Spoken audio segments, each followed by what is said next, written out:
The most common causes of gas and bloating are the indigestion of our foods, meaning we are not digesting our proteins, our starches, and our fats completely.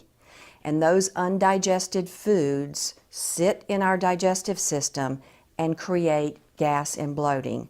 The number one reason that someone would not be digesting their foods is because they're not producing enough digestive enzymes from the pancreas.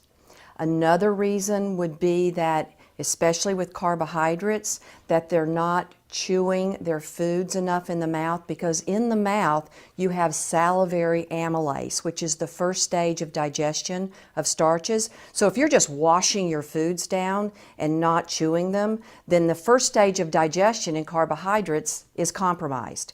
So it's very important to understand, and as we get older, we do not produce as many digestive enzymes from the pancreas as we do when we're younger, unfortunately.